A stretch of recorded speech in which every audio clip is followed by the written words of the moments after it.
A few weeks ago, maybe it's even been months ago now, I did a video about Blake Lively because honestly, I couldn't get past the emojis. Um, Justin Baldoni's lawsuit said that she forged emojis. And I couldn't get past the stupidity of it because, number one, if the emojis were forged, Blake Lively didn't forge them. Steph Jones would have had to forge them, and Steph Jones' attorney would have had to forge them. And that would have been a felony right there. But it's also a felony to file a lawsuit based on forged documents. So it would have been about 50 felonies for Steph Jones' attorney to have filed lawsuits based on forged evidence.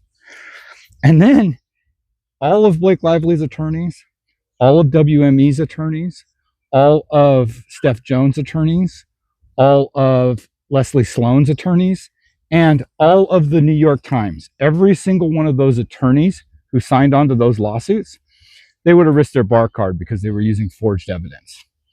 And I couldn't get past it. I could not get past the idea that somehow all those people were just brain dead idiots. And yet, on every channel on YouTube, every legal commentator, except for maybe a couple, notably legal, but every one of them talked about what a great case he had, how wonderful it was. Well, it just got dismissed, and it got dismissed hard. He cannot file his defamation claim. He cannot file any of his harassment claims or any of that stuff. He gets to maybe re-amend his tortious interference claim, which is basically that Ryan Reynolds called him a sex pest and WME fired him, even though he's never been able to even show that contract. So good luck with that tortious interference, because as far as I know, he's got a written gentleman's agreement with WME to be an agent. So he didn't even have a contract with them to interfere with. So I don't know. I don't really want to gloat, although I do feel a little bit gloaty because I was right.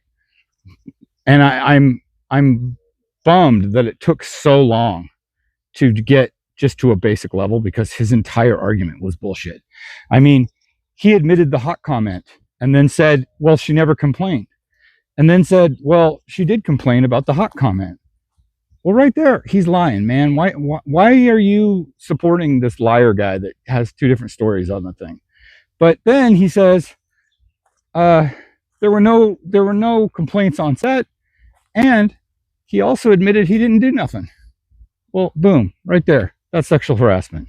He admitted it. You know, he's not allowed to not do anything when she complained to him about the hot comment. And what's worse is, if you believe him and that it was just about air conditioning, it makes it so much worse, because all he had to do was write a letter saying, hey, I'm sorry for the misunderstanding. You're wrong. It's not sexual harassment. It's about the air conditioning. That's all he had to do, but he didn't do it. So I don't know. He's going down for it. It's funny to see the stands totally reacting and saying, oh my God, this is a great thing, because the judge was totally siding with him. No, God, no. The judge maybe gave him some pointers on how to file a tortious interference claim, but we'll see if he brings that claim again, because I bet what's going to happen is he's either going to randomly sue her in some other venue, or just start going on TV on TMZ a lot and talking out his ass, because you cannot make his case make sense. And you don't even have to disbelieve Blake. Go on Justin Baldoni's filings and convince me that they make a lick of sense, because they logically cannot be made to make sense. We'll see if we get a week's worth of peace before these idiots start spouting off again, but I doubt it.